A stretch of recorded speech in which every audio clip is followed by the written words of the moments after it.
All right. So James Sunshine. I love the I love name. it. Thank you. I get that often.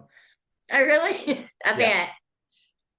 All right. So tell me what it's like to go from producing these big shows like Hell's Kitchen, which I'm a fan of, I'll admit it, Nice.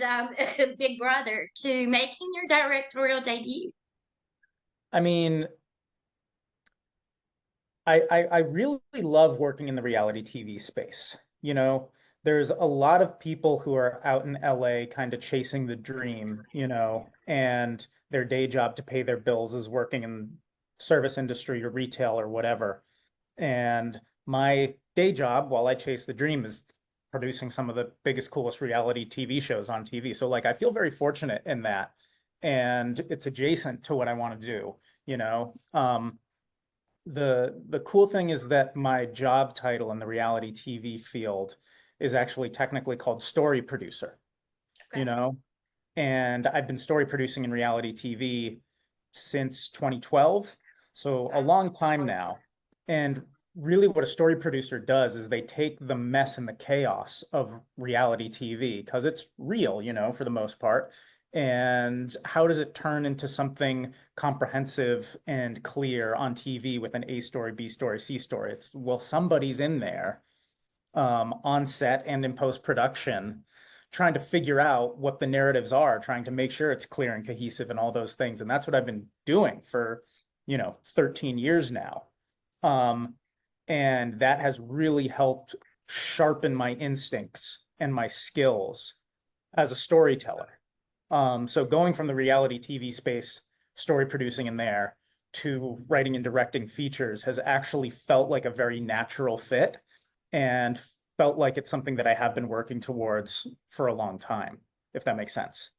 Right, right. No, that makes perfect sense. And working with people in reality shows, I mean, that's got to be chaos. I can only imagine. So, Yeah. it's good that you are very prepared. Now, tell us about Killing Mary Sue.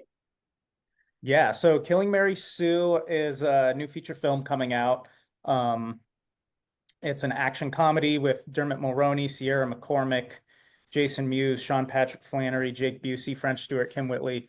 We got so many cool names associated with this, and that doesn't even count the people who aren't big names who are in the film who, rocked it and did such a good job. I loved our cast from top to bottom. But yeah, so it's an action comedy film. It's about a senator's stepdaughter who is constantly caught up in scandals and is about to cost the senator his reelection. So he plots to have her killed, and hijinks ensue.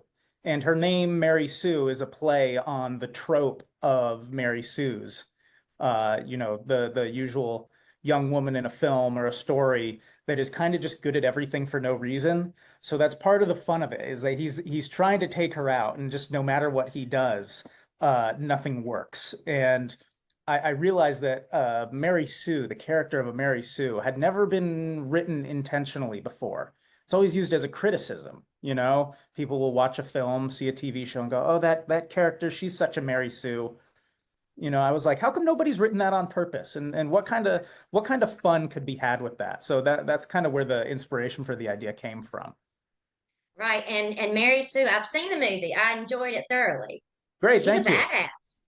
Yeah, she is. She's an unintentional badass, but she's, a badass. I think, and she's very relatable in certain ways. Like, every female wants the love of their father. And, that is in the center is kind of that's what he is for her. Yeah. And so she's, it's just so much fun. It Thank you. really it was a fun movie to watch. That's what I set out to do, is just do something that was fun and silly and weird and would get people talking, and hopefully have just enough of like that emotion and sentimentality that you don't completely get lost in the fun. You actually have a reason, and you feel happy that you watched it afterwards. Right. And Sierra McCormick was perfect. Oh yeah. She nailed it. Yeah, I have a little story about that too, if you don't mind me sharing that. Please tell me. This production came together so fast, so fast. Like we were in a soft pre-production for a little while, but weren't doing too much on it. And then basically we had probably 3 weeks of pre-production. We threw the whole thing together right before the actors strike, essentially, in Wow. 2023. So all of our cast came together at the very last minute. And one of my favorite fun facts about the film is we did not lock in Sierra. We did not cast Sierra officially until 2 days before filming began. 2 days. Jeez. Yeah. And, I knew that she was going to be a professional. I'd gotten recommendations from her. I knew she would be good, but like still, I was nervous. I didn't get any rehearsal time with her, any of that. And when we showed up on set the first day, I was like, okay, here we go. Let's see how it goes. And I was just blown away. And the thing that I told her that I've been telling lots of other people is in hindsight, it feels like I wrote the character for her. Yeah, it does feel that. I mean, she is, it's very natural. Yeah. And she just, I mean, she perfect. So yeah, Three more. that's amazing. And then you had, Mulroney is so charming and usually so debonair. And this is a bit of a, departure from that for Yeah. him because he's very spastic. Yeah, that's a great way to put it. I was really excited about working with Dermot on this, specifically because I feel like it's not the type of role that he usually does. I mean, he will do like the corrupt senator, the corrupt politician, the corrupt businessman, things like that. He'll do that, but the roles don't usually take it in the direction that my film does. And so, I get really excited. I like to write juicy roles for characters, for actors. And I love when I'm able to give an actor something that's just a little outside of their wheelhouse and they get to flex muscles that they don't usually get to flex on different productions. And it gives people an opportunity to go, oh wow. Not that I wasn't expecting that, but Right. I kind of forgot. Oh yeah, this guy's really funny. This girl, this or that. And yeah, both Sierra and Dermot, from what I understand, like don't venture into that comedy territory very often. So it was great seeing them flex those chops. They had great chemistry with each other, and they both won Best Actor and Best Actress at the IFS Los Angeles Film Festival. So I just sit back and I'm like, yeah, something, whatever it was, something worked, something quick, clicked. We didn't get a lot of rehearsal time, but I think it's a matter of it was good writing, meeting great actors who understood the material and didn't even need the rehearsal time and were able to make it work. And it's one of those things that in hindsight you look back and you go, there was no reason that this should have turned out as well as it did, but it did. And it's thanks to the talented people we had involved that everybody crushed it. Right. Yes. And the stunt people. I mean, there were a lot of crazy stunts and shooting and fighting that went on that, I mean, they did a great job as well. Yeah, absolutely. We got some top tier stunt people. We shot in New Jersey, and so we were able to pull a lot of stunt workers out of like New York and Philadelphia in that area. And this was my first time working with stunt people. I'd never shot an action movie before, so I was leaning on them as the professionals with experience just as much as they were leaning on me as the director with a vision. Um, yeah, one of the things that I like about the film is it does on a surface level look like it's just filled to the brim with all these action sequences, all these stunt sequences, but really there's only like 3 or 4 of them. You know, the movie is almost entirely dialogue driven, just with very strategically placed in action sequences, I think paced out to the right parts to where it feels like it's there throughout the whole thing. But really, it really only came down to a few days on set where we needed a lot of stunt people in there. Yeah, it was great. It had great timing. The whole movie did actually. Thank you. And it, it's just it's fun. That's the only way I can think to describe it. It's just a fun flick. And it's Good. yeah, there's serious moments and we have sympathies for the characters, but it's fun. And that's exactly what I want to hear. When somebody walks out of the film and I say, "What do you think of it?" I kind of that's all I want. I want them to just shrug and go, "Man, I just had fun," you know? Yeah, it's wonderful. And how hard was it to choreograph those fight scenes in that short of a period of time? Very difficult. Me and my cinematographer is a guy named John Sawyer, who just he was phenomenal. It was my first time working with him, and he was just great. We had to come up with some pretty like inventive new ways to shoot some of these action sequences. Like there's an action sequence about 35 minutes in where it's a big shootout in the living room in the dark. Um, Exactly which one? yeah, and that was basically we needed to get, I can't remember specifically, but we needed something like 50 shots in a single day, which is like kind of unheard of Yeah. for film production. And because it was just, we needed like this little thing here, this little thing there, this little thing. And so him and I got talking like the day before or 2 days before about just like, how do we approach this? Excuse me. And he had a brilliant idea, two brilliant ideas, which I'd never seen done in film before, which was he took the camera and he put it on a monopod, which, as far as him and I are concerned, we've never heard of a monopod before. If a tripod is you put the camera on the thing with the three legs, this Right. is just a stick on the ground. You put the camera on one stick. And so it's kind of like he described it as like it's one step better than handheld, because handheld you're going to have shaky cam. With this, you take the camera, you plot it down, it's got one point of contact with the Right. ground, but you can still just run and gun and just move from thing to thing. And then the other thing that we did that he came up with was he put one light on a boom pole with a switch on the bottom, with a dimmer, so you could turn up the light or turn down the intensity of the light. And so we were knocking out a shot every 15 minutes, every 10 minutes, because we were able to just pick up the camera, walk over with the boom light and go, okay, now we're gonna get this here. Now we're gonna get this there. Now we're gonna get this here. Um, and yeah, there was no way we would have made that day without coming up with ideas like that. But I think that part of the fun of shooting these kind of low budget indie movies is it's like that you're going to run into issues, you're going to run into problems, and it's like you can either break down and complain about it, or you can kind of like look around to everybody with a smile and go, okay, how are we going to solve this? Let's figure it out. Yeah, that's great. And I love that, things like that make you evolve and, get creative. And that always, creates great things in my opinion. Yeah, So I have a question.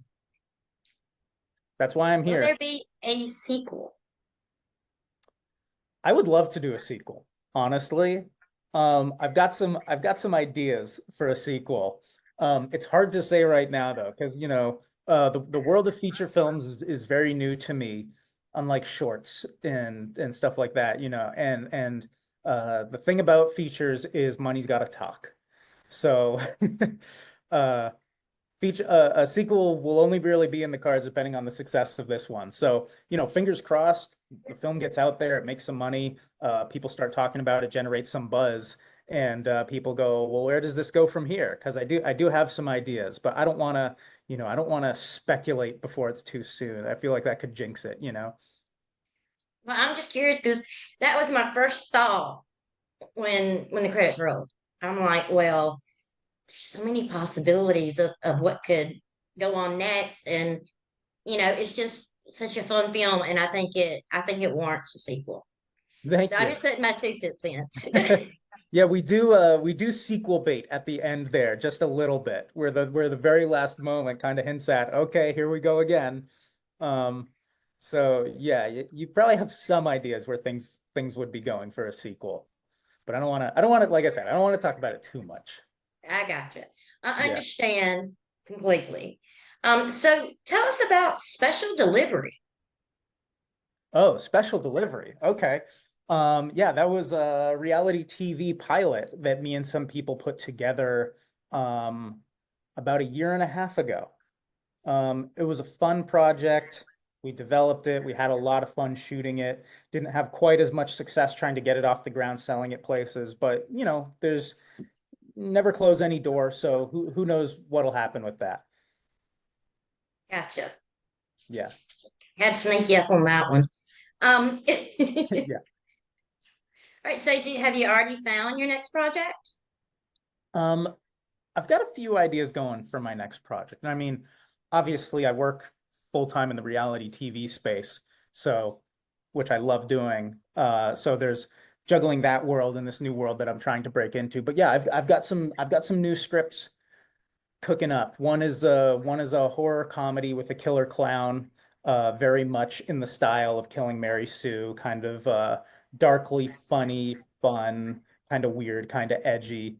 Another one is more of a mystery thriller that's a little more serious, which I'd be very excited to shoot that one too, because most of my experience shooting narrative stuff is in the comedy space.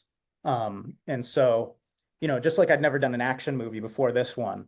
You know, I've never done a real kind of more serious, dramatic thriller, and I think that'd be a really fun challenge to take on. All right. I'd love to see that. Especially when, you can do so many different things. Because there were some, really serious, kind of dark aspects of Mary Sue, but at the same time, it was a great combination of genres. And I'd love to see, what you come up with next. Thank you. Yeah. Yeah, sometimes people ask me to describe the genre and I sometimes I come up short. I'm like, I know it's comedy, I know it's action, but you know, there are elements of thriller in there. There's elements of satire in there, like there's elements of drama in there. It really it's outside the bounds of like traditional categorization, which is something that I like to do, you know. Right, right. I mean, that's some of my favorite films are that way because I love to be surprised. So even, when you're mixing those genres, you never know what's going to happen. Yeah. So it's always usually a surprising film, and we need more of those. Well, I like surprising audiences. I Well, love it. Yeah, I love it when somebody's watching one of my films and they think they know where it's going here or there, and we just subvert something, change something, and it comes with the shock of, oh my God, I didn't see that happening. While at the same time, that kind of realization of, well, actually, this is natural and it fits for the story. And I guess it couldn't have wound up any other way, could it? that's wonderful, and like I said, I can't wait, to hear what people say about Killing Mary Sue because I think it's going to be one of those films that leaves its mark I because hope it's just so. so funny and surprising and kind of heartwarming but brutal. It's kind of the Yeah, the best of all worlds, I guess. yeah. Well, I'll say this, if you can't wait to figure out what people are going to say about it, I really can't wait to figure out what people are going to say about it. You know? Right. Definitely, definitely. And it's coming out soon, isn't it?